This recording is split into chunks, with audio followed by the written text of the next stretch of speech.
ابھی بلا تاخیر بغیر انتظار کروائے انشاءاللہ عز و جل ہمارے استاذ العلماء، استاذ الاساتذہ، میری مراد سید رحیل شاہ صاحب انشاءاللہ عز و جل ابھی یہ منچ پر براجمان ہوں گے اور اپنے نورانی وجدانی بیان سے ہمارے دلوں کو منور فرمائیں گے۔ استاذ صاحب کے پڑھانے والے ابھی آگے پڑھا رہے ہیں۔ شاہ صاحب درس نظامی عالم کورس کرواتے ہیں تو ان کے پڑھانے والے آگے پڑھا رہے ہیں، استاذ العلماء، استاذ الاساتذہ ہیں، بیان بڑا ہی پیارا کرتے ہیں، بڑی ہی علمی شخصیت، حضور علیہ السلام کا ذکر ہو اور آل رسول ہو، اس ذکر کا مزہ بھی دوبالا ہو جاتا ہے۔ تو ابھی میں حضرت علامہ مولانا سید رحیل شاہ صاحب سے ملتمس ہوں کہ وہ اپنے نورانی وجدانی بیان سے ہمارے دلوں کو منور فرمائیں۔ ان کے بیان سے پہلے نعرہ لگائیں، نعرہ تکبیر، نعرہ رسالت، نعرہ حیدری۔ الحمد لک یا رب العالمین والعاقبۃ للمتقین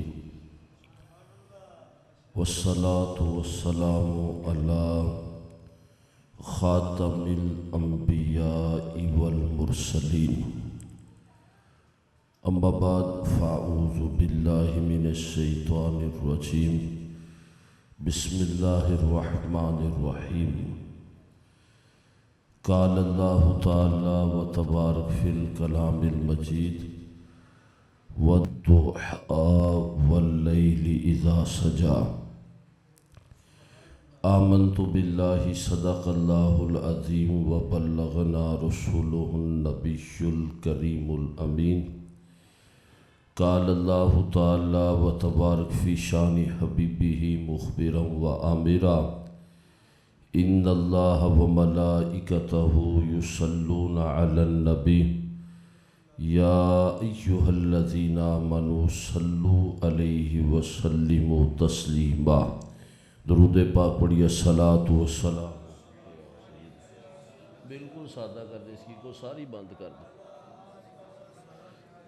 الصلاۃ والسلام علیک یا سیدی یا نبی اللہ وعلی آلک و اصحابک یا سیدی یا نور اللہ۔ اللہ جل مجدہ کی حمد و ثنا کے بعد جو خالق کائنات بھی ہے اور مالک کائنات بھی ہے، ذرے ذرے کا علم اس کے پاس ہے، درختوں کے پتوں کی تعداد وہ جانتا ہے، ریت کے ذرات کا علم اس کے پاس ہے، پانی کے قطرات کی تعداد وہ جانتا ہے، فلک پہ چمکنے والے ستاروں کی تعداد وہ جانتا ہے، زمین پہ برسنے والے بارش کے جتنے قطرات اور جتنے فرشتے ان کو زمین تک پہنچاتے ہیں تمام کی تعداد وہ جانتا ہے، جتنے انسان دنیا سے جا چکے موجود ہیں آنے والے ہیں تمام کی تعداد وہ جانتا ہے، جتنے فرشتے زمین پر آسمانوں پر رکوع میں، سجود میں، قیام میں، تشہد میں اس کی تسبیحات، تکبیرات، تحلیلات بیان کر رہے ہیں تمام کی تعداد وہ جانتا ہے، سمندر کی گہرائیوں میں جتنی مخلوقات آباد ہیں تمام کی تعداد وہ جانتا ہے، انسان کے دل میں جو خیال پیدا ہوتا ہے وہ خیال بعد میں پیدا ہوتا ہے، پہلے رب تعالیٰ اسے جانتا ہے۔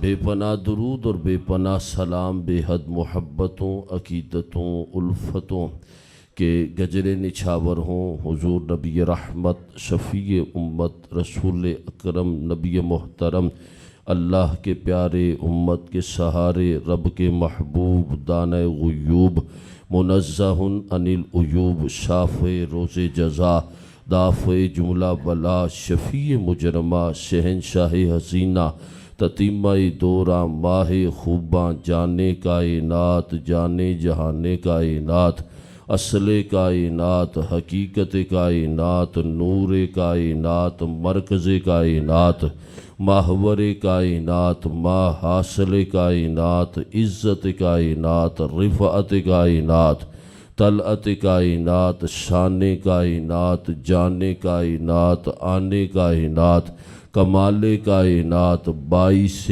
وجہ